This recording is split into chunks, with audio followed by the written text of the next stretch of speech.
What's up, collectors? Welcome back to Films by Color, and welcome to another episode of This Week in Physical Media, where we go over every new release that's dropping this week on Blu-ray and 4K, and we talk with the live audience about anything else that comes up that's physical media related, or maybe even not physical media related. Last week we went on several tangents about ice cream cones and all kinds of stuff. Somebody's already mentioned that in the chat, but we have a good time, and we shoot the show live, like I said, every Monday night at 9 p.m. Eastern Standard Time, so feel free to come out and join us and be a part of all the shenanigans and all of the good conversation. It's always a good time, and I enjoy doing this every week. Perfect way to start off the week is talking with you guys. Speaking of you guys, let's see who is in the chat already. Got quite a few people here. We've got Nerdy with Autism here. Actually, hold on one second. I'm going to have to copy this chat. I have to do this at the beginning of every stream, and I have forgotten to do it today, but the live chat overlay does not carry over each week, so I have to put a new link in there every time. So let's see if that did it. There it is. All right, the chat is live. People are here. Nerdy with Autism was the first person I saw in the chat this evening. Says, I love your channel, dude. I'm a new subscriber. You deserve more subscribers than 2.99 thousand subscribers. You're amazing. Love your sense of humor, and your wife is darn pretty. Thank you so much. That means so much. I do take that as a compliment that you think I deserve more subscribers. To me, the fact that 3,000 people want to watch me at all is still shocking to me, so I don't mind at all. But yeah, you know, of course it would feel a little better, so I really appreciate the kind words, and thank you for understanding my sense of humor, because most people I don't think do, and I think most people don't even know when I'm making jokes, because my sense of humor is too dry for most folks. Nerdy with Autism also says this is the first live stream that they are attending, so I can use the live chat. Well, hey, welcome. I'm always happy to see new people jump in on these. I'm glad these are still going strong. Have a lot of fun making them, like I say, but it's a bonus that you guys like them as well. Internet users here. Kevin House is here. Dan's Den is here. Alden Tuttle, I love bowls. Oh, he was the one who spawned the ice cream conversation that turned into a short on the channel that I put up this morning, I think. So thank you for that, Alden Tuttle. He's responding to that short if you haven't seen it. And he's also excited about Dune 2. Michael Smith is here. Faith in Misery is here, who doesn't join us too often, so good to have you here. Maybe you're joining us, but you just don't pipe up in the chat. Either way, we're happy to have you. Sam Fett is here. Ethan Edwards is here, and he says he's on time for once. So that's great. Good to see you improving yourself, Ethan Edwards. Posty Posterson says howdy. All right. Everybody's here. Everyone is accounted for. Shall we roll on to the new releases for this week? We've got a pretty decent number to get through, so let's get rolling. Here we go. New releases. Jump over here. For May 14th, 2024, these are the releases coming out tomorrow, Blues Day Tuesday, to your local Walmarts and Targets, I guess. That's all we got left. My Target doesn't even have anything, so I guess just Walmart. Walmart is our savior. Who would have thought? Dune Part 2, first thing, most popular thing on the agenda. Obviously, Dune Part 2. I have already seen this. I saw it in the theater when it first came out. I will probably pick this up eventually. I don't know if I'm going to go with one of these releases that we have here, or maybe try to find a more limited edition release. But here we go. Dune Part 2, 4K, Ultra HD plus digital 4K. So no Blu-ray disc on here. You're going to have to get a separate one if you need a Blu-ray. Here's the slipcover. Very, very nice. I love the colors on this. Very orange. Very Denis Villeneuve. Very orange. He likes his oranges. And here we go. This fits perfectly in with that. You got the big ugly banner across the top that nobody needs, but I guess you got to sell it. You got to market it. Does it show the back? Yeah, it shows the back. There you go. Just get a standard, real standard, ugly mainstream studio back. Unlike, you know, some of the boutiques, they can be a little bit. I was thinking about this today, actually, because I was looking at some of my Digipack releases on the shelf, because I'm thinking about doing a sequel to my top 10 Digibook video that went really well, and people really seem to enjoy that. So I'm going to do a follow-up, my top 10 Digipacks in my collection video, and I was looking at them, and the studio releases have these ugly backs that's just like tons and tons of data and like information and all the stuff that you have to put on there to sell it to people in stores, where the boutique labels don't have to do that because you're already buying it mostly online. You don't even need to see it in the store. So they have really nice, clean packaging, whereas the studio releases are a little clunky. But I don't need to say anything about Dune. Everybody knows what Dune is. It's huge. It's super well. Still the highest grossing movie of the year, I believe. And there's a couple different releases. That is the standard 4K release with the slipcover. Then we've also got a Steelbook right here. This is this one does include the Blu-ray, so it's 4K Blu-ray and digital. And it's another really Dune-looking cover. It's still the same orange color scheme. Different picture, though. Instead of the kind of collage-y modern poster look, we've got just a picture of the sandworm's mouth right there. And then on the back, we've got, look at that. There he is, Muad'Dib and Zendaya right there on the back. I can't remember her character's name right now. But yeah, there's the overall thing. You got the, what is that called? The Thumper? Is that what it's called? On the inside. So very clean, very simple, just kind of what I was talking about. More boutique looking release there with the Steelbook. I think that's why people like Steelbooks. They're a good medium between the boutiques and the studios, where they're nicer, but they're also cheaper than most boutique releases. Although they're getting pretty pricey these days. They're up to like $40, so I don't even know if I can say that anymore. Then we've also got a Blu-ray release, same thing. Same artwork with just the ugly Blu-ray banner at the top. That looks even worse than the 4K one, in my opinion, because it doesn't even go with the color scheme. It's just blue with the orange. And then also tons of Dune stuff this week. We've also got, and it scrolled me to the top because it likes to sabotage me. There we go. Dune 2-film collection with volume 1 and 2 right there. Another great looking slipcover. If you didn't get the first one on 4K and you want to get both, that looks like your best option right there. I don't know how thick it is. I don't know if it's probably just a standard slipcover 2-disc, but it looks nice. It's got the same back as the standard one. So there you go. You've got all kinds of Dune releases. Take your pick, whichever one you like. There's also a 2-film collection with the Blu-ray, which is the same thing, but just the Blu-ray banner at the top. So whatever you need, pick your poison. If you need Blu-rays, you got the 2-pack. If you need single Blu-rays, you got singles. If you need 4Ks, you've got all your options right there. Definitely pick up Dune this week if you liked it. If you didn't like it, or if you didn't see it in theaters, I would highly recommend it. I liked it quite a bit. I think it lives up to the first, and a lot of people like it even better than the first. So that's Dune. We will jump into some other 4K releases here in a second, but there are people popping in and shouting at me over here in the chat. So let me check on them real quick, and we'll get right back to it. And I'm going to take a sip because I got a little frog in my throat. It's starting to build up already. Whew, we might be in trouble tonight. Let's see. Where did I leave off? Oh, Jeffrey Patron is here. Swift Police is here. They say, we heard about last week, so I'm just here to monitor the proceedings. Hopefully there isn't another incident. I don't know what that means, but thank you for joining us. Next, we've got Nick Halden, aka DVD Collector 96. With the longest name of the evening, I believe. He's got that in the bag. New sub, excited to be on the live for the first time. Hey, look at this. We got all these new people here tonight. Well, thanks for joining us. We love to have new folks. Feel free to throw some comments or questions in there, get the conversation going. Nick Halden, appreciate the view. Really appreciate it. And then we've got Gus back again. With his $4.99 super chat. Almost weekly, he drops in a $4.99 super chat, and I cannot thank him enough for the support. Really, really appreciate any kind of donations or just anything, comments, subscriptions, or likes. Anything helps the channel a little bit. But Gus here, Gus is dropping $4.99 super chats like they're nothing. Thank you so much, Gus. I really appreciate it. He says, DJ, Mr. Waffle Cone, the girth is important. LOL. Again, referencing that silly short that came out of this video. So I don't usually do this. I need to start doing it more because shorts are a different audience that I could reach.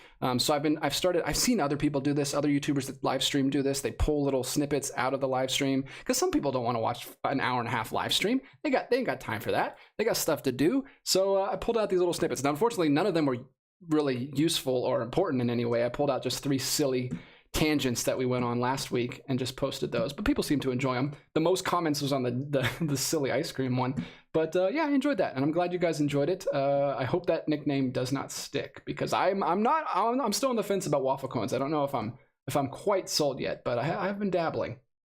Popcorn 41. What a shame we don't get the bonus features physically. Oh, is he talking about Dune Part 2? That is unfortunate. Yeah, I've heard a lot of complaining about the Dune Part 2, like was it no IMAX? Is that what it was? I can't remember. There was a big thing that people were very upset about the IMAX thing. Let's see. Head cut. Where are we?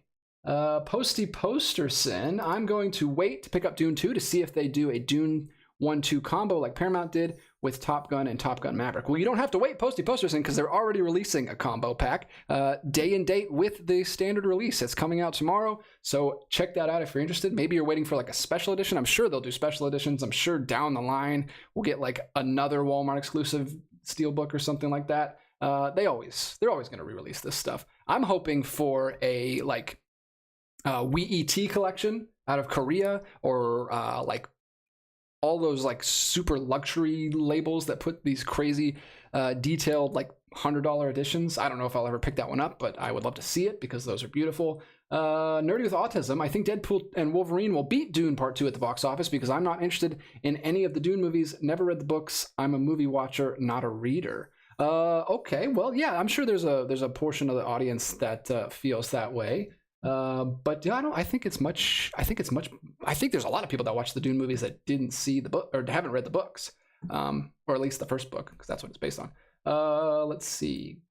Gus is here. Yes, he's saying the Dune 2 bonus features are on the disc. Okay, so there's some discrepancy going on. I'm rambling way too much. You guys are distracting me. I got to get back to my job here. All right, let's see what else is going on over here. Sorry. Wow.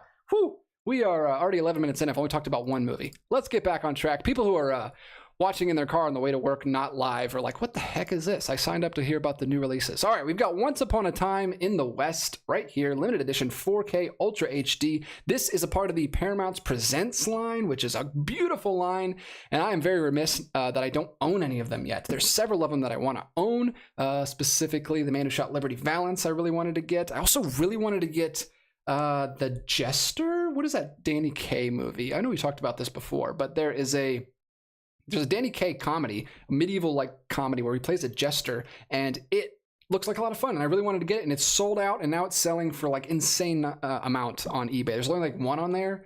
I think it was like 60 or 70 bucks. It was insane. Way too much for me to pay for it, but I really wanted to get that one. I was very upset when I found out. Shouldn't have waited, so don't wait on this one. If you really want Once Upon a Time in the West, these are limited runs, which I didn't realize when they first started coming out. But yeah, they're limited. So if you want it, make sure you go ahead and jump on it. Look at that. Perfect. They got white cases with, or is that clear? Maybe it's clear with see-through, and then there's artwork underneath. Then you've got a slip cover that goes over the top. It also opens up with the original poster on the side there. Lovely, lovely releases. It says 44 on the side. There's no way this is spine number 44. Have they done 44 of these already? That's crazy. That is insane. I didn't know they did that many. But this is a 1968 Western film. Western epic calls it here on the side. Very dramatic. I feel like this is a seminal Western that I hear a lot of people talking about. It is number 44. Look at that right there. Paramount presents number 44. So you're way behind.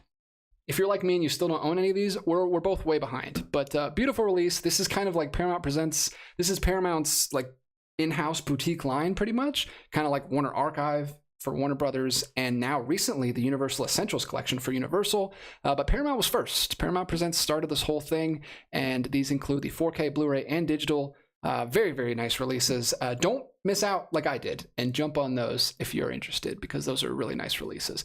Then we've got Killer Klowns from Outer Space with 2 different releases this week from Shout Factory. Shout Factory is releasing both of these. We've got the slipcover edition here with just the 4K and Blu-ray of the 1988 horror comedy classic, Killer Klowns. I don't know. That's kind of cool. That's a kind of cool cover. It's minimal. If you like the minimalistic kind of classic-looking poster cover of that, then you can get the Killer Klowns slipcover. If you like your clowns more in your face, then maybe go with the Steelbook, which is this like very... what I would think of when I think of Killer Klowns from Outer Space artwork.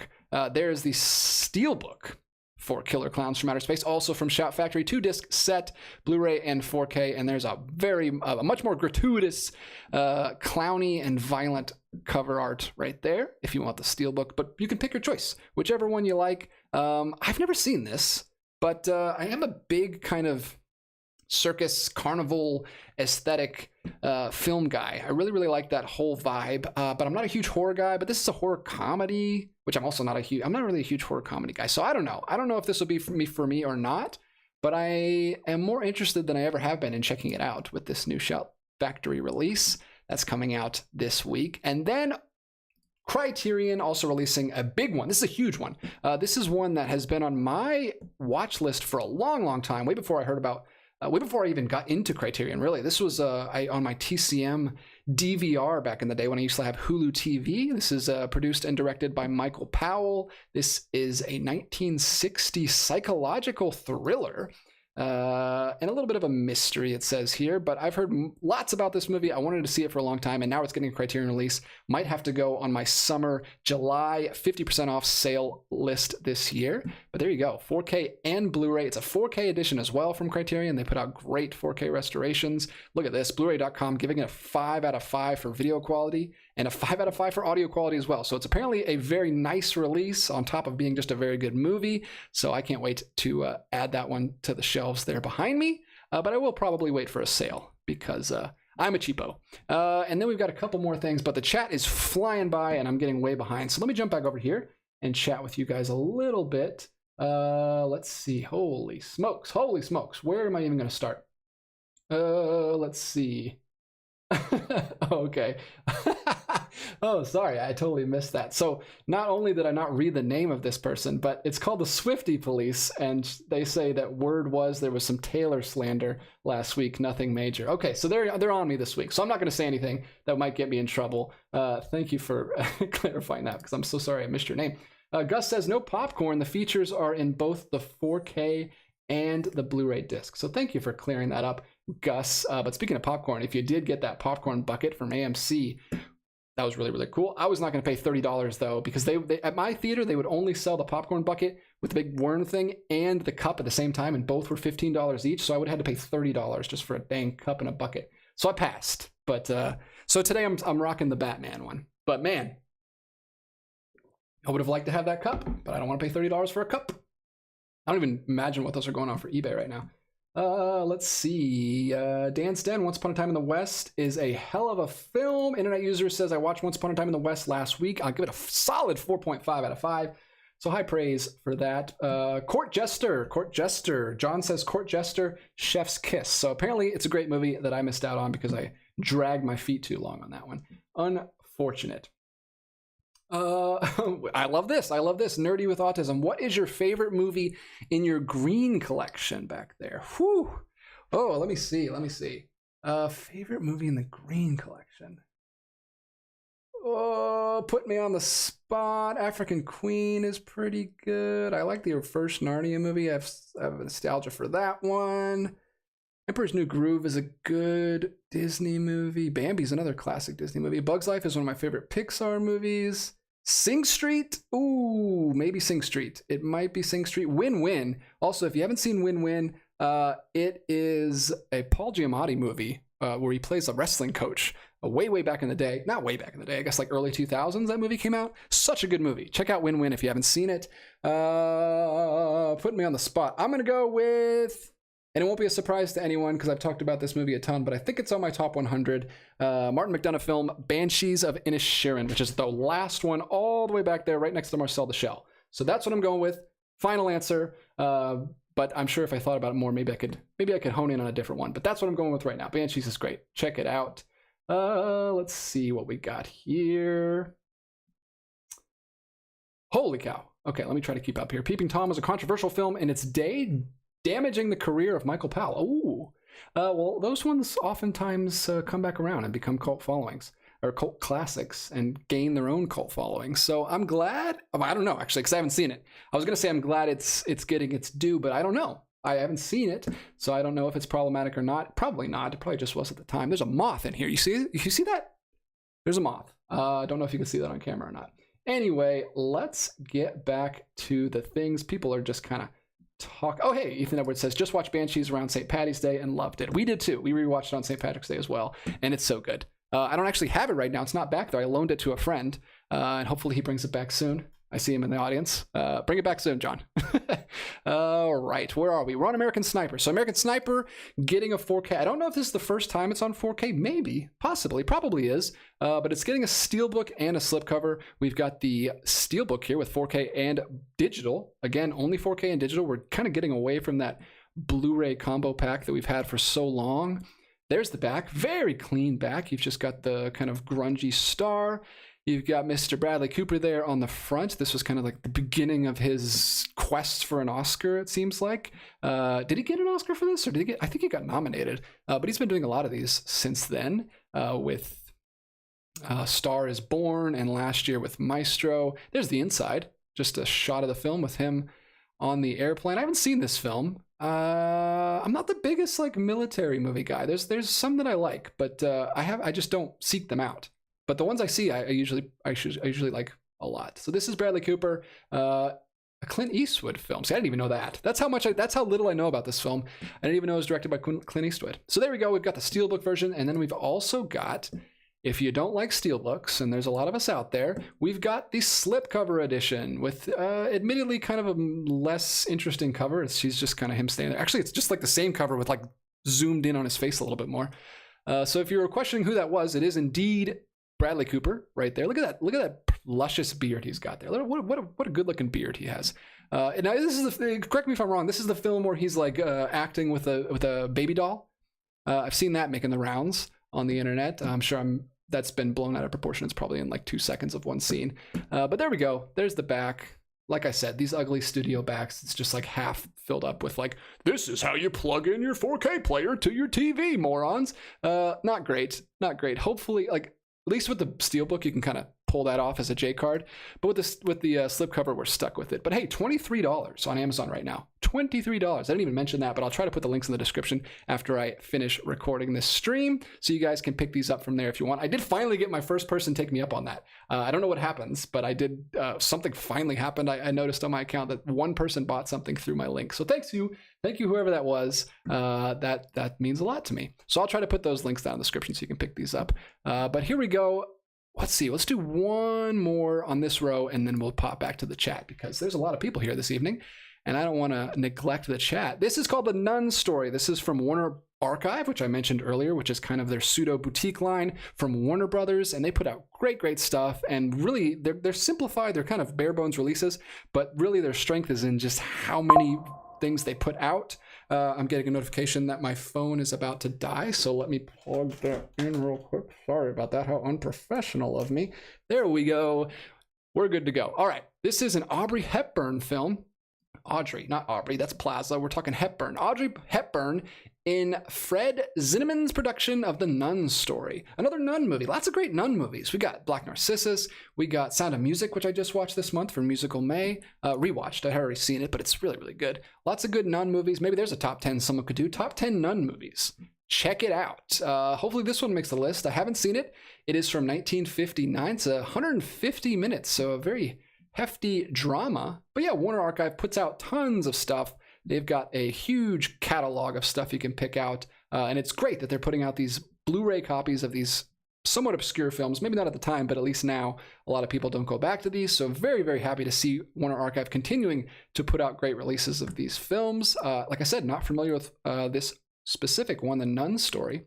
But my wife is a huge Audrey Hepburn fan, and she loves her films, so we might have to check this one out. Let's see. Let's read about it real quick. We got time. Let's read about it. Gabrielle van der Maal gave up everything to become a nun, but her faith and her vows are forever being tested. First, in the Missionary Congo Hospital, where she assists the brilliant and handsome, Dr. Fortunati. Dr. Fortunati, he's a handsome man. And then at the Mother House in France, when World War II is broken out and the nuns were forbidden by the order to take sides. Okay, so she is a nun, but similar to the nun in Sound of Music, it sounds like she is not sticking to the rules. She doesn't like the rules. She's branching out and doing her own thing. So that sounds pretty cool. I like Audrey Hepburn. I know some people aren't big fans, but she's been great. We just watched the other musical with her this month as well. What is it? I can't think of it right now. Good grief. My wife's going to kill me because it's one of her favorites.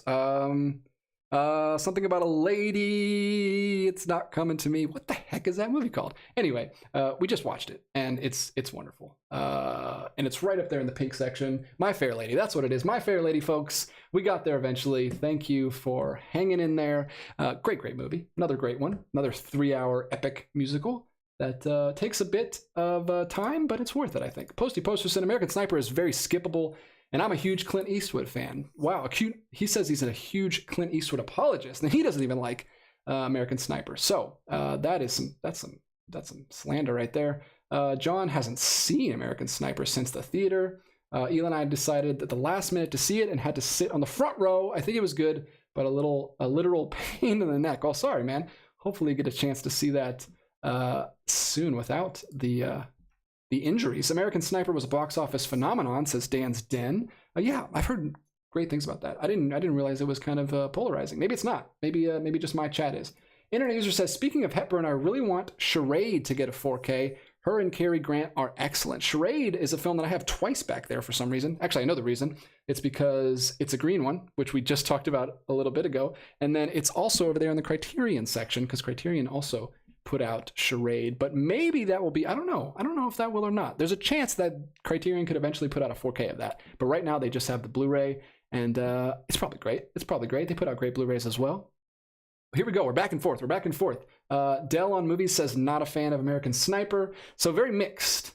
Brian Hadsel says The Devils is my favorite Nun movie, but Bandetta really gives it a run for its money. There we go. Put in your favorite Nun movies. Everybody, throw them at me, because there's apparently a lot of them. I was just thinking of another one. No, that's not a Nun movie. I just saw African Queen back there in the green section. That's not a nun. They are missionaries. Different denomination, I guess. Bailey Walsh is here. I have the DVD of the Nun story. I've actually had it for years and have yet to watch it, but it's on my May watch list. Hey, I'm actually in a Nun era right now with books and movies. LOL. Well, perfect. Well, I hope you can get to it this month. Let us know what you think of it after you watch it. And she says it's one of the only Audrey films I have left to see. Awesome. Well, I hope you can get to it. What else do we have here? Ethan Edwards. I went to Catholic school for 5.5 years until they asked me to leave, and I never saw a nun that looked like Audrey Hepburn or Deborah Kerr. Well, what are you going to do? It's a movie. Everyone looks like that in movies, unless you're just supremely talented and hilarious like the great Sir Danny DeVito. All right, what do we have over here? Orphan, 2009. Boom, boom, boom. Is this about a nun? No, this is about an orphan. We've got two topics when it comes to horror movies these days. It's orphans and nuns, and this is the former. Here's the slipcover for Orphan Collector's Edition. What? I haven't seen the movie. I don't know. Maybe it's a double entendre or something, but it's a pretty lame title from my point of view. Orphan. Just Orphan. Not even The Orphan. Just Orphan. This is another one from Shout Factory. They're putting out at least two. Maybe we'll get to more in a second. But Shout Factory is putting out a collector's edition of Orphan, which just means a slipcover and maybe a couple special features. I don't know.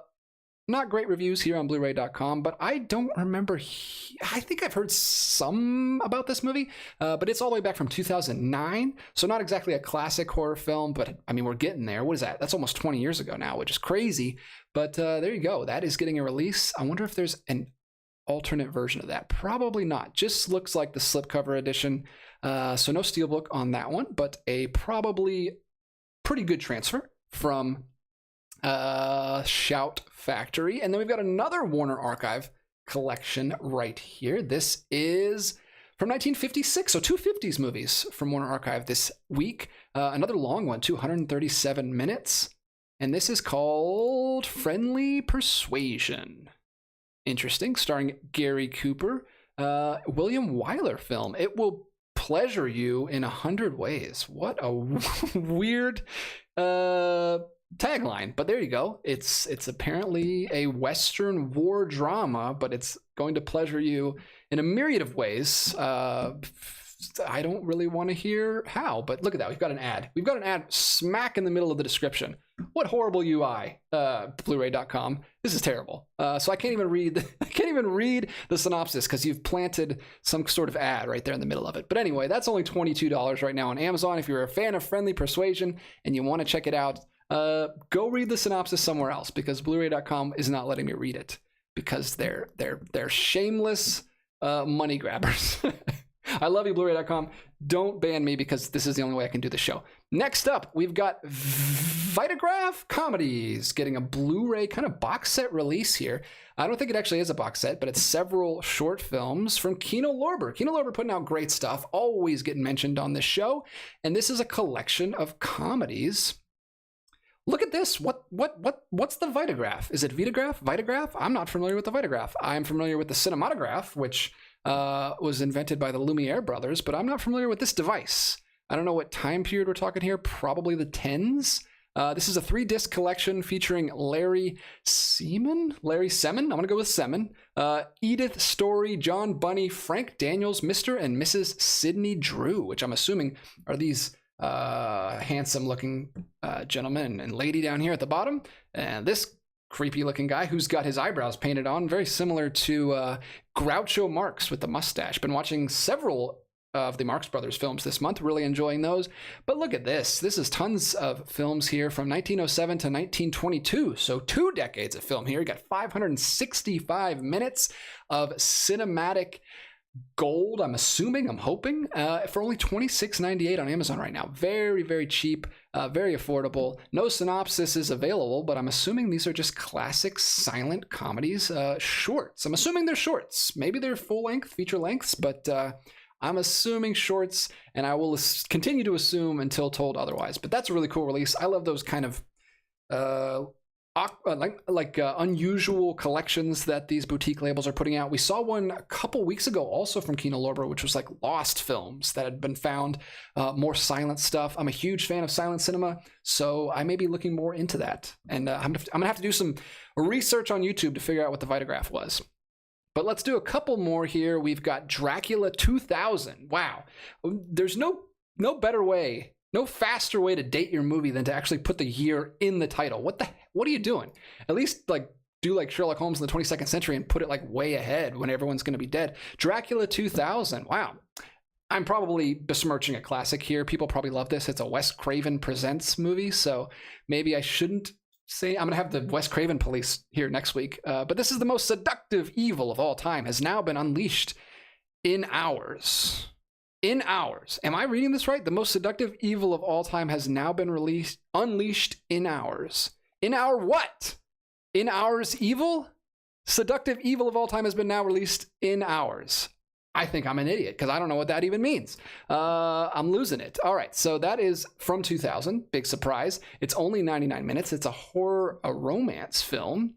I don't know if it's directed by Wes Craven. It's not. See, this is what I talked about last week. It's just presented by, just to get some clout there, but it's directed by Patrick Lussier. So completely different director. That is another Shout Factory release. So Shout Factory cranking them out this week. Thank you, Shout Factory, for padding out the show so we don't run out of things to talk about this evening. Speaking of things to talk about, we've got tons of it coming in from the chat here. Welcome, everybody. If you're just joining us, we have made it through quite a few releases here. Dell on Movies, Nude Nuns with Guns is a B-movie masterpiece. Have not heard of that one, but we'll be looking that up immediately after the show ends. Jeffrey Patron, Heaven Knows Mr. Allison is probably my favorite nun movie. Another one I haven't heard of, but sweet. Always take your recommendations seriously, Mr. Patron.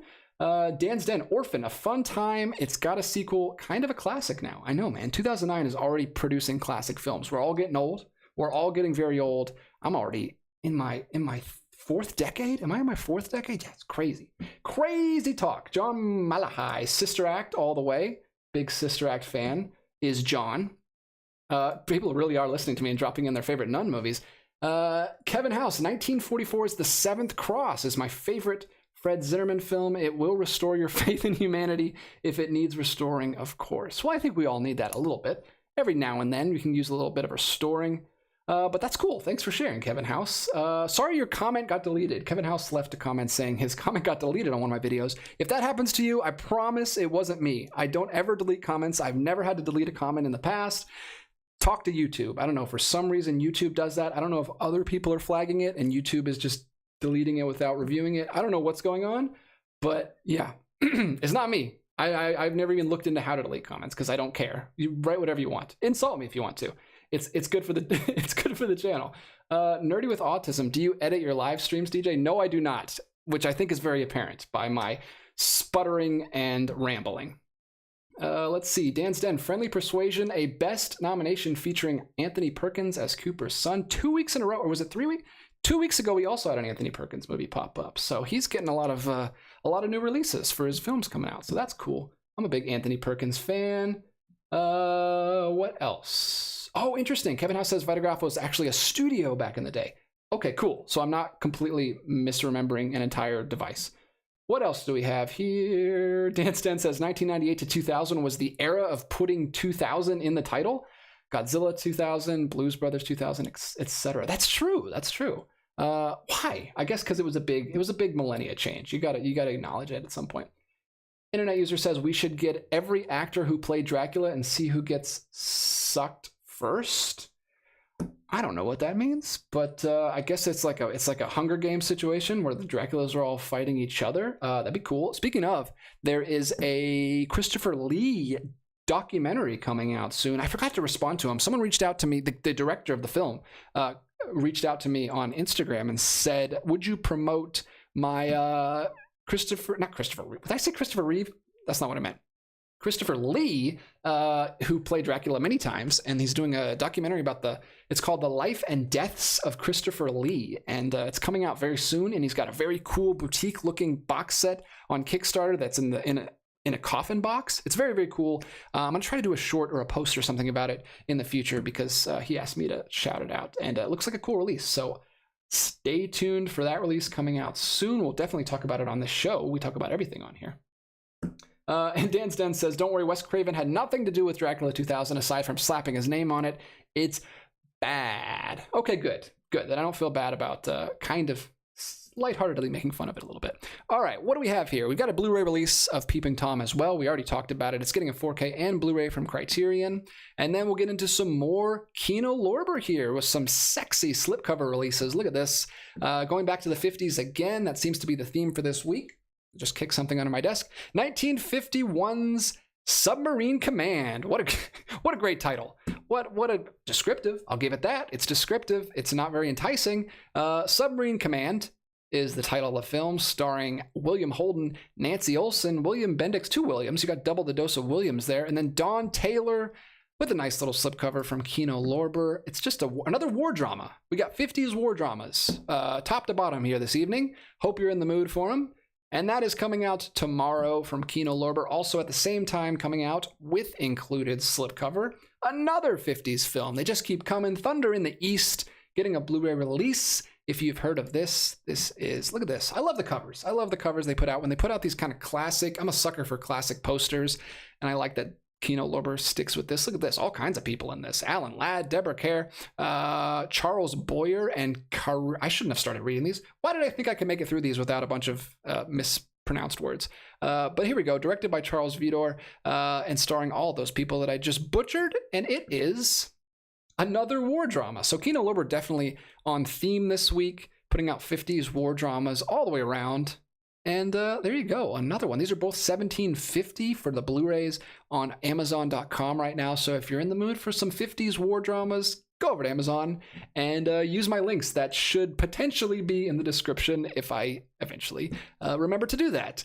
Then going back to the horror genre, we've got Imaginary, which I saw probably the trailer upwards of like 15 times at the end of last year and beginning of this year, because I was catching up on all the Oscar movies that I missed throughout the year, and they played this movie at every single stinking one. So we got Blu-ray, DVD, and digital release from Lionsgate Films. Is there a slip? There is a slip. It's not that bad. It's pretty cool. Nice solid black slip.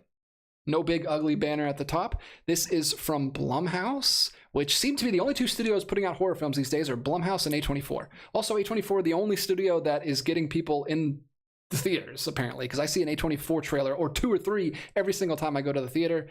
He's not imaginary and he's not your friend. This is a really cool concept that I actually was into, and then the trailer just kind of devolves into like a dumb, normal slasher horror film with like really silly looking effects. So I hate that because I love the concept of it. It's really cool.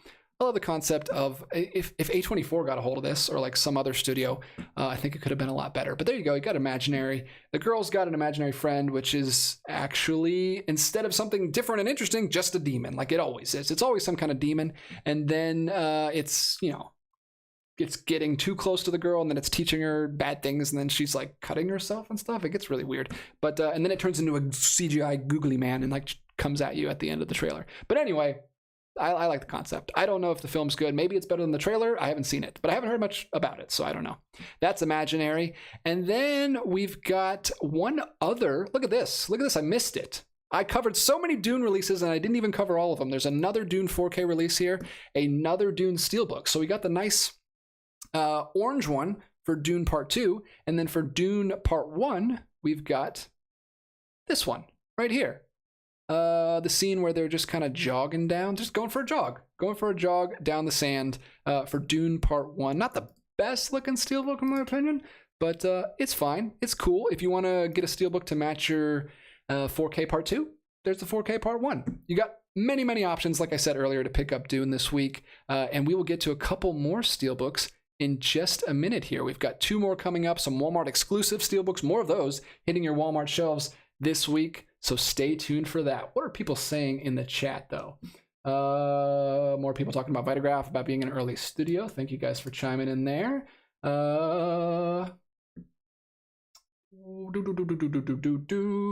Ethan Edwards, we were supposed to have flying cars by 2000. Yeah, we really overestimated our skills as inventors because we don't even have self-driving cars yet. We're still working on those. Those are still crashing into trees and stuff. Paulo Gilbran Freitas. I love Tyrone Power. Do you have any of his films in your collection? I do, sir. I have the original Nightmare Alley, which is in the Criterion collection. Great film. Also, not the original Mark of Zorro, but the 1940s adaptation of Zorro, The Mark of Zorro, which is put out by Cohen Media Group, which is right down there. Wonderful film. Love that. It's like the Zorro was always like the precursor to superheroes, right? Like he inspired Batman and everything. But man, that 1940s movie is so quintessential superhero formula. Like you have to watch it. He's so good. He's so good as both Zorro and as the mild-mannered guy who is Zorro. I don't know what his name is. What do I look like? An expert? I've only seen a couple Zorro films, but he is great. He's so good. He's so like charismatic when he's out of the costume, and then when he's in the costume, he's so good. And the sword fights are great. Love that 1940s Mark of Zorro. Crazy stunts. R.I.P. I don't know. Maybe he didn't die, but there's a crazy stunt with a horse where he's like on a bridge. He's on a bridge like 50 feet in the air over water, and then there's like people coming this way. He jumps the horse off the bridge. Hopefully the horse is fine. I mean, horses can swim, right?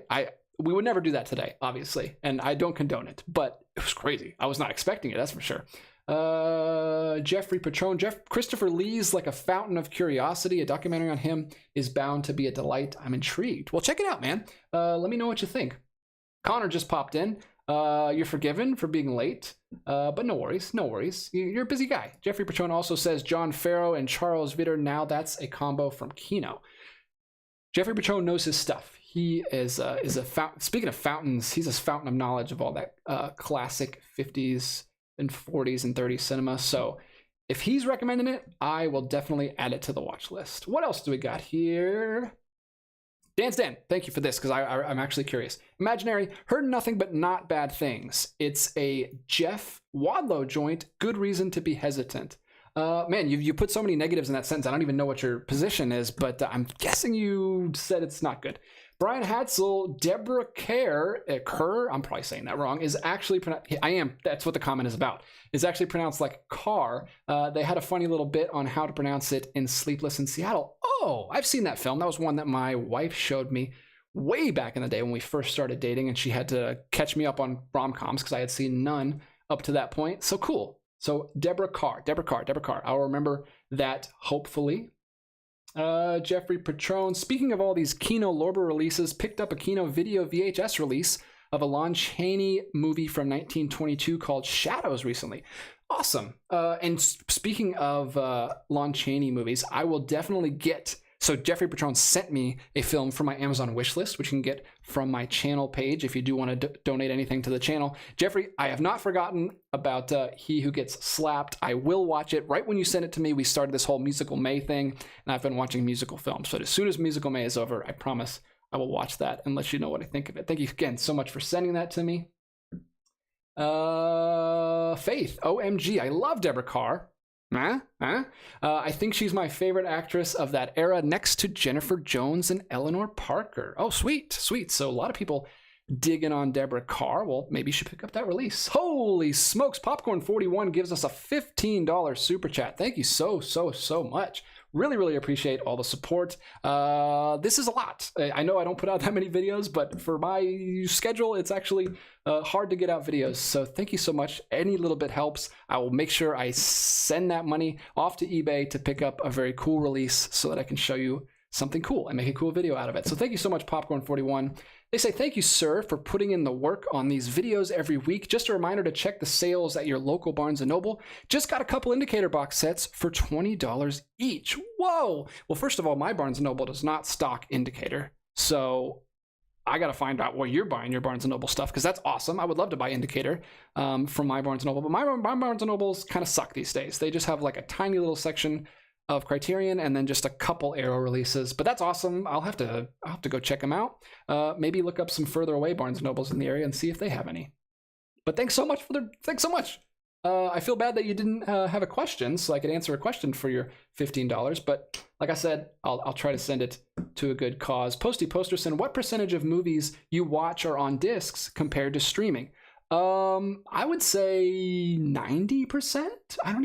The only time I ever watch streaming, I don't even have any streaming services. If I had my druthers, I wouldn't be paying for any of them. My wife, though, is a different story. My wife likes watching TV, and a lot of that is on streaming we don't own. So I think she's paying for Apple because she's showing me Ted Lasso right now. She's also paying for Max because she's watching something on there. And then she's also paying for, I think Peacock is like included in our T-Mobile phone bill or something. I don't know. She's got a couple stragglers. I would pay for none. I would pay 100% because I've got so much back here that I still haven't watched yet that it would be 100%. But yeah, the only time we watch stuff on streaming is if like we're trying to get through something specific, like this musical May. I think we've had to watch maybe one.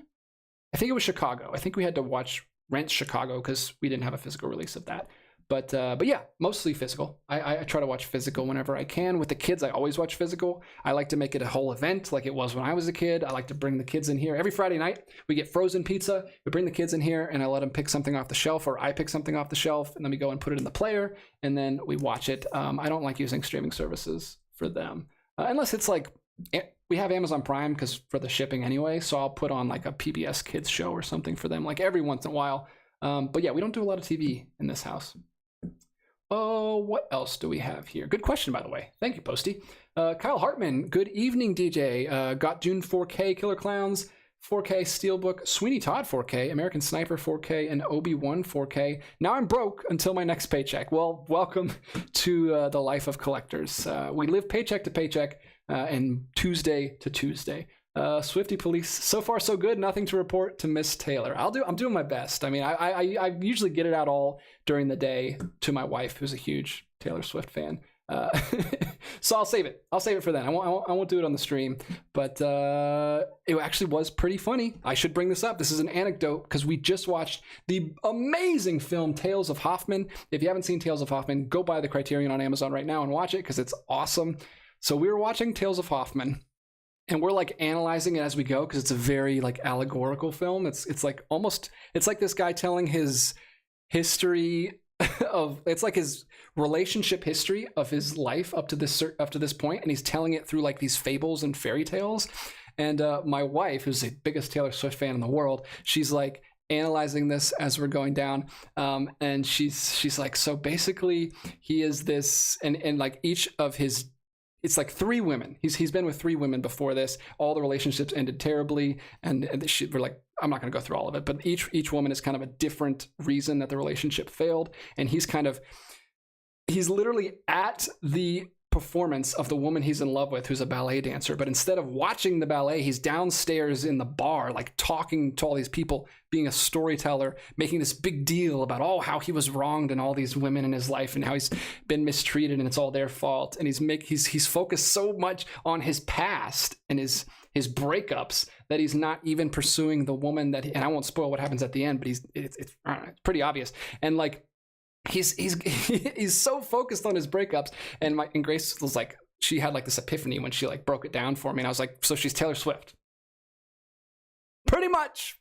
Anyway, focus on new relationships. Don't live in the past, people. Now the Swifty Police is gonna fire me. Please don't get the stream shut down. Jeffrey Patron, I'm just glad to support the channel. So thank you so much, Jeffrey. I really appreciate it. Anyway, let's get back to it. We're all over the place here. Let's go. So Steelbook's coming out this week for Walmart. We've got a Mad Max Fury Road 4K Steelbook. This is a 4K Blu-ray and digital. It is not a Walmart exclusive. You can get this anywhere your Steelbooks are sold. And here it is. Look at that. Look at that, Mad Max Fury Road. One that I am very remiss that I've not checked out yet. I wish I had seen this in the theater. Hopefully it plays again when the new one comes out, because I need to get caught up on that. I've heard literally nothing but wonderful things about that film. Everybody loves that movie. And there we go. Look at that. Look at that. I'm sure the picture quality looks insane in 4K. You get a Blu-ray, you get a digital, and you get a lovely little slipcover. Does it show the inside? It doesn't show the inside, but that's a cool artwork on there. And then we've got a couple other Steelbooks coming out. We've got, what do we got? What do we got? Magic Mike. Magic Mike getting a 4K release. This can't be the first time. Is this the first time? It can't be. This has already got to have 4K. This has got to be a re-release. But there you go. Magic Mike, if you missed it, getting another 4K release there. And then we've got Naryang Deadly Sea. Naryang Deadly Sea. From Wellgo USA. I have no idea what this is, but it is a Kim Han Min film. Interesting. Don't know what that is, but it looks like a period piece, another war film from Korea, and it's a real life biography as well. So very cool. 152 minutes. Very, very long movie. But yeah, I'm sure that's very cool looking. It looks, the cover looks cool. And then we've got a couple, like I said, Walmart exclusive Steelbooks coming out only at Walmart from Lionsgate. Lionsgate exclusively selling their stuff through Walmart these days. We've got The Gate. Look at this. Look at this original poster there on the inside. Creepy hand with an eyeball in it. There's the front.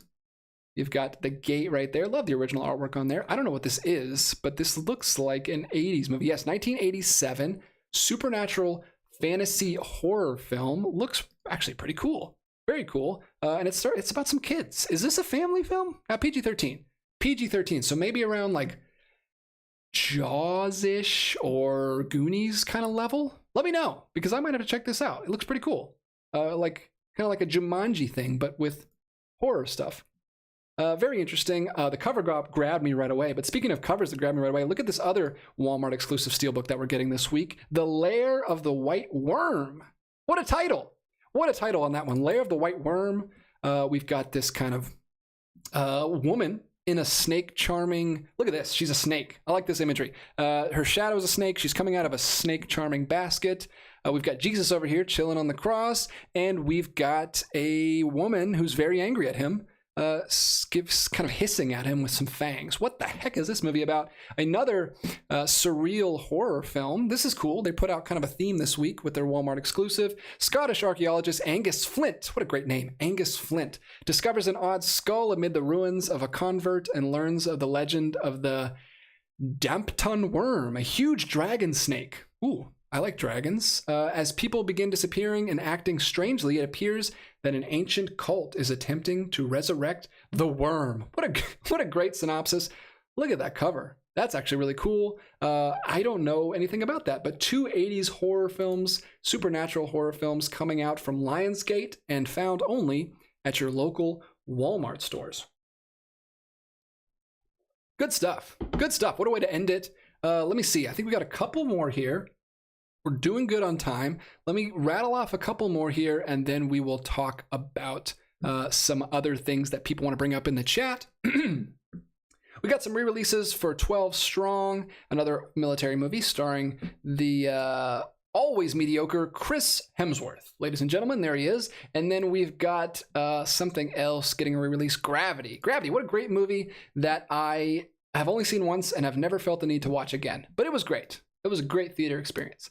And then we have another Warner Archive release coming out from Warner Brothers. Of course, 1966 comedy film titled You're a Big Boy Now. Look at this. I love this artwork. This artwork's really cool. It's like it's cut out from a magazine. Love this kind of cartoon, 60s cartoon style. The odyssey of a young youth who wants no part of sex. He wants it all. Look at that. He is not satisfied with anything less than everything. A post-teen virgin moves to New York City, falls for a cold-hearted beauty, then finds true love with a loyal lass. What a great, see, that's a great tagline. That sums up everything perfectly, and it's got a nice little rhythm to it. It's like a King James verse.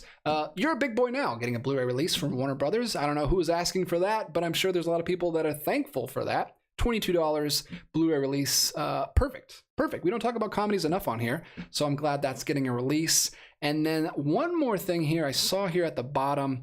I did not hear about this release, but it came out apparently this year from Universal Studios. It's called The American Society of Magical Negroes, a fantasy comedy, probably tackling some sort of race issues story. Now, this guy's the guy to watch. I believe I've seen him. Is he the guy? You guys have to let me know. This younger guy here, is he the one that's in that TV Glow movie that's coming out for May 24? I saw the trailer of it when I went to see Andrei Rublev, and it looks like a crazy movie, and I really want to see it. I think that's the same actor. I cannot tell, but he might be up and coming. But I'm not sure exactly what that is. There's no synopsis, but it seems like it's a fantasy kind of interesting thing. So I might have to check that out. 2024. I did not hear about that one. Completely went off my radar. So I'm glad that I do this show every week. That's why I like to do it. You find those little nuggets, and hopefully that's a good one that I can look further into. And I think we've done it. We've made it through everything this week. Not a huge week, not that much of a stack to get through, but I'm glad we did it. There's a couple little fun things in there that I hope you guys are excited about, and a couple things that I will definitely be picking up eventually. I don't know when I'll get to it, but eventually. Let's see what people are saying in the chat. I've been talking for a while, so I'm probably way behind. Yeah, Ethan Edwards, my Barnes & Noble barely stocks anything anymore. I sympathize. Mine's pretty crappy as well. People just mourning Barnes & Noble in the chat. Posty Posters, an internet user also. They don't even have a Barnes & Noble where they live. That's unfortunate. Nerdy with Autism, what's your favorite movie of 2024 so far? I've only seen 2 films from 2024 so far, and that was Dune Part 2, which I really, really liked, and Free Guy. Free Guy? Is that what it's called? No, Fall Guy. The Fall Guy, which was fine. Not great, but pretty good. But I would go with Dune Part 2 if I had to pick between the two. Swifty Police, your wife sounds like a lovely person with better taste than you. Well, she is. Of course she is. We all know that. No disputing that. An internet user, Moira Shearer, who is the Red Shoes and the Tales of Hoffman, is also in Peeping Tom for several minutes. Oh, very cool. I love the Red Shoes. Red Shoes is amazing. And like I said, I just watched Tales of Hoffman and really, really loved it. So cool. I might have to check out Peeping Tom. That's another reason to check out Peeping Tom, because she's great. Del on Movies says Fury Road is a ton of fun. Yeah.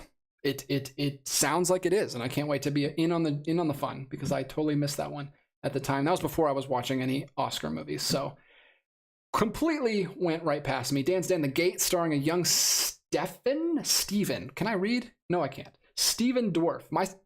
I always get that confused because my brother's name is Steven, but he's spelled with a V instead of a PH. Anyway, nobody cares. A Canadian film about monsters trying to suck kids in. Not bad. Okay, so Canadian film. Not sure why he felt the need to clarify that, but he says The Gate is pretty cool, so I might have to check that one out. Ethan Edwards says Jaws would definitely be R if it was released today. The 70s were crazy. It had nudity and limbs being ripped off, and it was PG. Yeah, that's one I need to go back to. I've only seen that one once. Posty Posterson, Lair of the White Worm is part of Ken Russell's very underrated mid-80s to mid-90s run. I think it's a good entry point for Russell. Sweet. So that's really cool. I love that Lionsgate is putting out those kind of, like you said, undiscovered gems. There's one that they put out, the pirate one that they just put out, which I've heard is not great, but I'm kind of interested to check it out because I like adventure, swashbuckling type movies. Bailey Walsh chimes in as well. Liar of the White Worm is a Ken Russell film. He's such a wild filmmaker. The Devils, Gothic, Women in Love, and Altered States, etc. So cool. So a filmmaker that I should probably be familiar with. What else do we have here? Another one. Brian Hatzel also says Lair of the White Worm is another great, bizarre Ken Russell movie. Same guy who directed The Devils. So cool. So lots of people big fans of Ken Russell. Hopefully you guys can get your hands on that Steelbook when it comes out. Ethan Edwards worried now that I'm going to summon some Hemsworth police. I don't think Hemsworth fans watch my channel. Dan's Den, You're a Big Boy Now is a Coppola film and an Oscar nomination for Geraldine Page's performance. Very cool. Dan's Den, also a fountain of knowledge of more recent award-winning films. What else here? There's a new person here that I'm familiar with, Joshua LeBur, but he's not talking to me. He's talking to someone else in the chat, so I'll keep that between them. CG anime fan Justice Smith is the human lead in Detective Pikachu. Oh, that's where I originally saw him. Thanks for clarifying human lead, because I wouldn't have known. But yeah, I'm familiar with him. That was a movie, speaking of Detective Pikachu, where I was like, I like so many things about this, but it didn't scratch all my 90s nostalgia itches that I wanted it to. But it was fun. It was a fun ride. Kevin House, You're a Big Boy Now was totally off my radar, but I just looked it up in my trusty Leonard Maltin guide, and the film sounds really intriguing. He gave it a 3.5 out of 4 stars. Wow, that's really cool. Is that kind of like the It's a Mad, Mad, Mad, Mad World era of comedy? Because I'm a big fan of that film, so maybe I'll like that one as well. CG Anime Fan also says they've only seen 3 2024 films, but they really liked Ghostbusters Frozen Empire. I totally missed that one. Not a Ghostbusters guy, but I've seen the first one, I think. I think that's the only one I've seen. I haven't seen any of the sequels. So maybe I'll have to check that one out. Dan's Den says their favorite is Kingdom of the Planet of the Apes, which I guess I need to see that. I'm a huge fan of Planet of the Apes, the original and the trilogy, but I, for some reason, wasn't keeping up with it. I didn't even know that was coming out, and that's already out. It just came out over the weekend.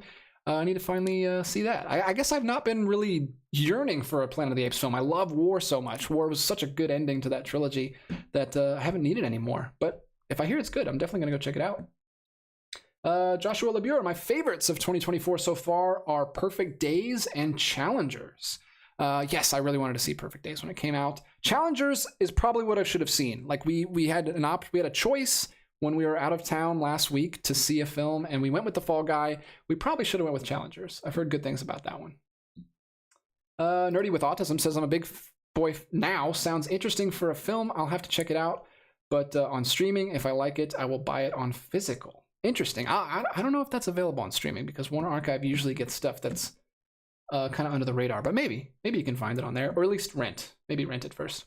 Although renting is so expensive these days, you might as well just buy it. Dan's Den, I'd just like to note that because everybody else involved with the film aside from Dorf is basically Canadian. Okay, so he was not being disparaging in his view of Canadians. Nor did I think you were. I just thought it was funny. An internet user, I think Women in Love is the only Ken Russell film to have a Criterion release. Oh wow, that's cool. Thanks for that tidbit. I need to learn more about Ken Russell apparently. Dan's Den, Kingdom of the Planet of the Apes isn't my favorite. It's the most recent one I saw, but I did like it. Okay. Sorry, I didn't mean to spread lies about you. Posty Posterson, and we're rounding down the chat here, so if you do have any other final comments, throw them in as we go through this, because we're getting to around that time where we'll start wrapping up. But thank you guys so much for all the engaging conversation and questions and comments we've got so far. It's been a fun night, and I'm glad that we had kind of a lighter night this evening, so I could talk to you guys a little bit more, because it's been a lot of fun. Posty Posterson says, Love Lies Bleeding is my favorite of the year so far. I'll buy that 4K when it drops. Love Lies Bleeding. That is the A24 film, kind of like crime. I think that's what that is. With like the female bodybuilder lead and Kristen Stewart. Am I completely off? I think that's the movie you're talking about. And then Becky Hadsel. I love that we got 2 different Hadsels, both listening in the chat. Favorite 2024 movie so far: Godzilla X Kong.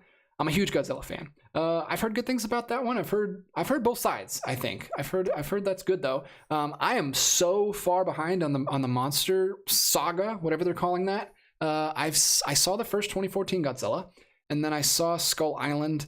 But I really didn't like where it was going. I didn't like Skull Island, and then I don't think I saw any of the ones after that. I know they did another Godzilla movie, and then they did the first Godzilla Kong, and now they're doing a second Godzilla Kong. So I'm way behind. Let me know which one of those I should see. I know people love the first Godzilla Kong, so maybe I should start with that one. But I'm behind on Godzilla in general. There's so many Godzilla movies that I need to catch up on. I need to get the Criterion set at some point. And then speaking of Hadsels, we got Brian Hadsel. More people should check out Hundreds of Beavers. I went to that one theater in Illinois that was showing it and laughed nonstop during its entire runtime. It has pitch perfect Looney Tunes humor. Funny that you mentioned that, because I just found out about that. My friend John, who's come up a couple times in the chat, I was looking at his Letterboxd account, and he just watched Hundreds of Beaver, and I was looking more into it.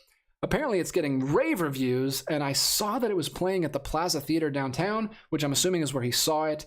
But man, I missed out on that one. I wish I had seen that, because I'm hearing great things about it, and it looks interesting. It looks fun. I love weird, bizarre, interesting movies that are not like anything else. But man, that's a bummer that I missed it. Like you said, it's not playing at a lot of places. You said it was only playing at one theater in your whole state. So I'm glad you got to see it. I wish I had seen it. John, why didn't you tell me? Why didn't you tell me you were watching it? I would have went with you. Internet user. Speaking of the Plaza, next week I'm going to be taking my kids and wife to see The Wizard of Oz at the Plaza. They're playing it on Saturday. My daughter's favorite film. She's 3 and my son is 5. He doesn't like it as much as her, but he likes it as well. One of my favorite movies of all time. So we're going to watch that together on the big screen at the Plaza down in Atlanta. So if you're going to that, feel free to say hello. Come out and see me. But I'm really excited to see that. And then the next day on Sunday, I've never done a double feature day at, I did Satan Tango, which was like 3 movies basically, but I've never done 2 days in a row at the Plaza. But they're playing A Brighter Summer Day next Sunday, so I'm going to try to take my wife to that. She really wants to see that. She got really interested in that movie last year in the Criterion sale, so we're going to try to see that in the theater. Hopefully that can happen. I don't know if we'll be able to make it both days. We're going to have to find a babysitter, but hopefully we can make that happen. Internet user, have you bought any Radiance titles yet? Yes, indeed I did, and I wish I could grab it, but it is way over there. I bought the Hotspot from Radiance. I didn't buy it from Radiance because it's sold out on Radiance. It's a limited edition, but I did find a seller that was selling it on Amazon for a good price. The Hotspot is a 90s neo-noir film directed by Dennis Hopper, who I just watched in another 90s neo-noir called Red Rock West, which is from Cinematograph. Wonderful movie, but also The Hotspot I think I might like even better. Maybe not. No, Red Rock West I think I like better. But I watched The Hotspot last year. It's a really hot, sweaty, like summer movie. Kind of one of those movies that you can feel like radiating through the screen as you're watching it. I think it's a lot of fun. I really like neo-noirs. I like noirs in general, but I'm a huge fan of color. I'm realizing as I get older, I just love color. Like we've been watching Technicolor movies because of Musical May this month. We just watched Tales of Hoffman. Beautiful. So much color. And I really miss color. Like I hate the 70s are great. We got great movies from the 70s. But as soon as we got into the 70s, everything became like dull. And we like cranked the color like way down. And we wanted to be all gritty and real. And then like, I don't feel like it's ever come back. I don't feel like it's ever come back like it was in its heyday. Of course, you got some directors like Jacques Demy. I guess that's 60s though. So that was before. But then you've got Pedro Almodovar. In the 80s and 90s, he's bringing color. He's cranking the color back up. So I really like his work. But yeah, I'm a big fan of color. And 90s neo-noir uses like primary colors. They've got like the reds and the yellows and the blues that they're doing. And I like it a lot. So I'm a big fan of 90s noir. If you have any neo-noir, if you have any recommendations for that, let me know. Like I said, Red Rock West and the Hotspot. But also people have been recommending The Last Seduction, which is the same director as Red Rock West and is apparently also supposed to be really good. So I'm going to try to do more of that. Maybe we'll have to do Noirvember this year. Neo-Noirvember this year. Anybody up to join me? We might have to check it out because I've been becoming a big fan recently. Dance Dan says Love Lies Bleeding was kind of insane. That's good. That's good to hear. Posty Posterson says, yeah, that's the one I'm talking about. Michael Smith, speaking of Godzilla, someone please explain the -1 in that film's title. Thanks. I can't help you because that's another one that I missed last year, unfortunately. I wish I had. John popping in says Hundreds of Beavers is on Hoopla now. It's fun, a little long. Okay. Don't know what Hoopla is, but I might have to check that out. I'm assuming that's some sort of streaming service. But yeah, they say it's basically a live action Looney Tune. Cool. I'm down for that. I love Looney Tunes. Michael Smith, DJ, if you like weird movies, you should try to catch The Happiness of the Katakuras. Katakuras? Wow. Okay. I will look that up right after the show. I don't know what that is, but if it's weird and interesting, not just weird, like it has to be like interesting as well, but I'll take your word for that, Michael Smith. Swifty Police, I'll definitely be checking in weekly just to be safe. This was better than most streams I'm assigned to monitor. Holy crap, is this real? I thought you were like joking. Like, is this legitimate? Have I been put on a list somewhere? I wouldn't be surprised. I would not be surprised. Becky Hatzel, you do need to see Godzilla vs. Kong before Godzilla X Kong. Yeah, if I do, I will definitely watch it in that order. Connor says, breaking news, man who operates channel Films by Color is a fan of color. Shut your face, Connor. Get out of here. I don't need your sarcasm in my stream. Jeffrey Patron, Neo-Noir Vember sounds fun. Hey, we'll check it out. We'll try it. Ethan Edwards says Last Seduction is definitely a good one to watch with the wife. We can only hope. I mean, that's any movie we hope, leads to where we want to go, especially when you're watching with the wife. Connor Nielsen, Neo-Vember. Yeah, there we go. We'll workshop the name, Connor. Don't get ahead of me. Posty Posterson, The Last Seduction is excellent. Noirvember is an annual tradition. You got to get on it. Make sure to check out Devil in a Blue Dress for 90s neo-noir. Devil in a Blue Dress. Yes, I've heard of that one. That one is in the Criterion Collection, if I am thinking of the right one. But yeah, maybe we just do Noirvember in general, and I just slip some neo-noirs in there, because I got a ton of regular noirs back over there on the Criterion shelf that I picked up in a kind of collection update, like a collection haul that I got from someone else's collection. He was a huge noir fan. So I have a bunch of noir films that I haven't seen, but we've been watching several of them since I got those, and we've liked pretty much all of them. So I do need to get on that. We wanted to do Noirvember last year, but we for some reason we couldn't get around to it. We had too much other stuff we were trying to watch. So this year, probably do it this year. I really like doing these kind of monthly challenges. Movie May. What am I saying? I'm completely losing my mind. Musical May is what we're doing this month, and it's been a lot of fun. We've watched like a lot of the classics that we had already seen, but then we've been watching some new ones like Gentlemen Prefer Blondes, American in Paris, the Dr. Dolittle film from the 60s we watched. Love Parade, all the way back from 1929, is a wonderful movie, and I highly recommend that. Ernst Lubitsch is one of my favorites. I watched Mary Poppins again recently, which I don't know what I was smoking the first time I watched it, but I didn't like it the first time. But for some reason this time, completely different experience. Watched it with the kids. One of my wife's favorite nostalgia movies from her, from growing up, watching that with her grandmother, and it's great. It's so good. I really, really liked it this time. We've also been watching some newer ones like Chicago. We watched, what did we watch? The 70s one. Cabaret is so good. So many good musicals we've been watching. So that's been going really well. Very happy that Grace came up with that idea, because I've been really enjoying it. But once Musical May is over, then I'll be getting back to some of the stuff that's been on my watch list for this year. Kevin House says, I had a cousin who was a psychiatrist whose specialty was how color affects people's psychology. I've always found that to be an interesting subject. Oh yeah. I went to art school. I went to design school, and we had several color theory classes. I wish I had got more into that, because most of it has left my brain at this point. But yeah, color is really important, and I wish we would. I mean, I think Fury Road uses color really well. So we have some new movies that are using it. I just need to watch them. I haven't seen that one. Internet user also says make sure to watch Blood Simple in Noirvember. Yes, that is definitely going to be on the list. We're trying to make our way through all the Coen Brothers movies, and that's one of the ones that we still haven't seen. Same thing here, Posty Posterson, Miller's Crossing, and The Man Who Wasn't There. Just watch every Coen Brothers movie, I guess. Yeah, they're interesting. I don't know if they're like, maybe some of their early stuff is like strictly neo-noir, but they get a little crazier and crazier later on. But I'd love to see Miller's Crossing and Blood Simple. I haven't seen any of their early stuff really, except for Raising Arizona, but that's already like crazy over the top by that point. Nerdy with Autism. Hoopla is a library service. You have to have a library card to use it. Oh, cool. I have a library card, but that's not the service that they sent me. Maybe I can get access to that one too. But I use a different service for audiobooks. Jeffrey Patron, glad to hear about the progress of Musical May. Oh yeah, man. Oh yeah, it's been a lot of fun. Cats Don't Dance is a crazy animated movie that we watched with the kids. That's a musical that I had never seen. That's actually really, really good. Holds up pretty well. I was happy to check that one off the list finally. Bailey Walsh says, I'm thinking of watching a pro shot of Cabaret tonight. At least I think it can be called a pro shot. Okay. Let me know. I know that you've been also trying to watch some musicals this week with us, or this month, so thanks for doing that. That's been a lot of fun. I know Grace has been watching your Letterboxd and reading your reviews. Brian Hatzel, The Hit is another super underdiscovered neo-noir. The Hit, okay. Add that one to the list. Kevin House says Noirvember would be a good opportunity to catch up on the rest of those noir films your late friend left you. Thank you. Yes, that's what I was talking about earlier. He's got a bunch. He's got a bunch from Warner Archive and from Shout Select and like I said, from Criterion. So yeah, that would be a good chance to catch up on a lot of those. So thank you for remembering that. That's super cool of you, Kevin.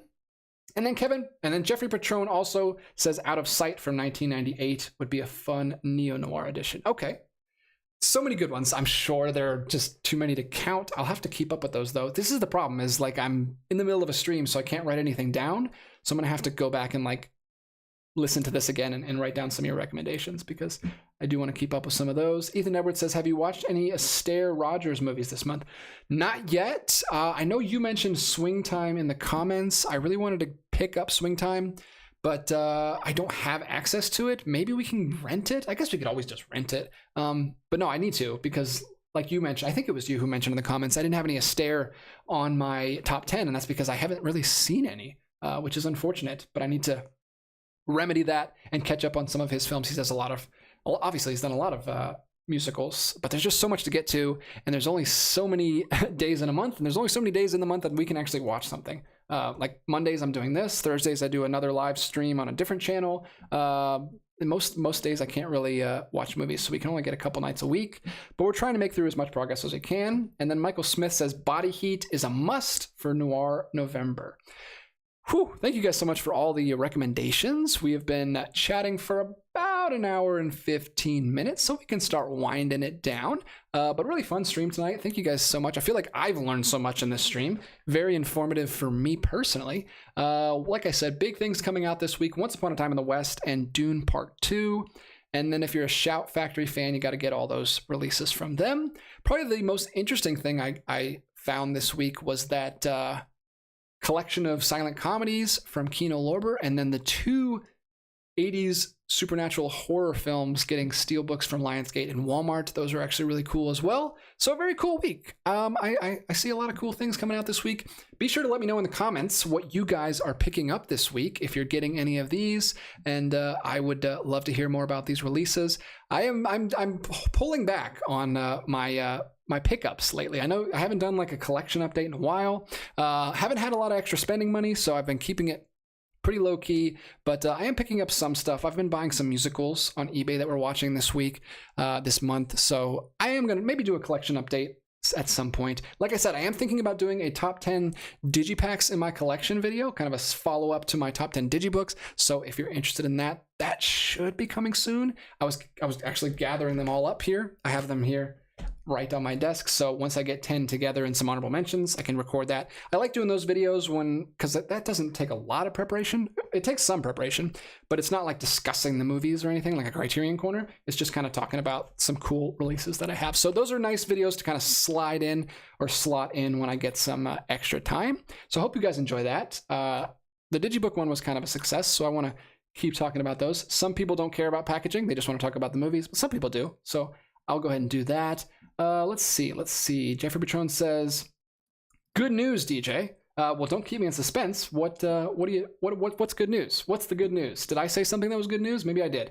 Kevin House says, "Brick is really fun 2006 neo-noir with a teenage cast starring Joseph Gordon-Levitt." Ooh, interesting. I like that guy. He's a cool guy. And then Bailey Walsh agrees and said, "Brick is great." What? No way. So that's what Jeffrey Patron is talking about. He says, "I just bought you Swing Time." Thank you so much, Jeffrey. Let me go. Wow. Okay. So thank you so much. Like I said, the wish list feature that is on my channel page, Jeffrey Patron is the coolest guy in the world, and he bought me apparently Swing Time, and it should be on the way. So I tell you what, Jeffrey, because I feel bad that I haven't been able to get to He Who Gets Slapped, I will definitely squeeze that one in this month to please not only you, but Ethan Edwards, who really wants me to watch a Fred Astaire film. So apparently that's coming in the mail, and I'm very excited about that. Thank you so much, Jeffrey. Really appreciate the support.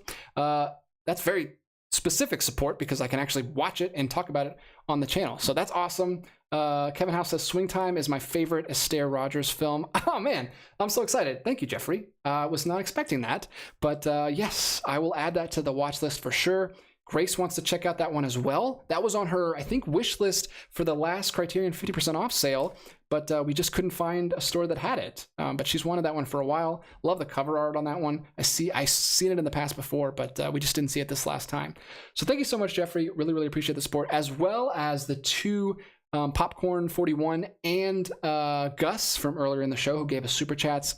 Thank you so much, guys. Really appreciate the super fans that support the channel, but also everyone else who has chimed in with the conversation this evening. A couple last things here from Connor Nielsen, who has a hot take that Brick is pretty mediocre. Oh, coming in, dropping some hot takes. He loves Rian Johnson, but that one has strong film school student vibes. It's cool to know he likes Twin Peaks as much as I do. Oh, Connor Nielsen, very, very much a Twin Peaks snob. He is the biggest Twin Peaks fan in the world. So I guess that would be a hard pill for him to swallow. But maybe it's great. Maybe Connor's right. I don't know. I'll have to see it.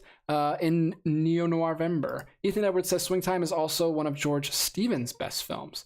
Well, sweet. Well, I have it coming to me apparently, and I can't wait to check that one out. Thank you so much, Jeffrey. Thank you so much, Ethan, and Nerdy with Autism, and Bailey Walsh, Kevin House, Brian Hadsel, everyone who joined the stream tonight. This was a really fun one, and we kept pretty much the same audience all the way through. Thank you guys so much for hanging out with me, babbling on for an hour and a half. I really appreciate you guys who really like to support the channel and watch these streams. It means the world to me. I am going to try to get another video up this week, and yeah, that's it. That's all, folks. We went through all the new releases, and we will be back again next week to do this again, and I'm sure we've got a full slate next week. What's coming on next week?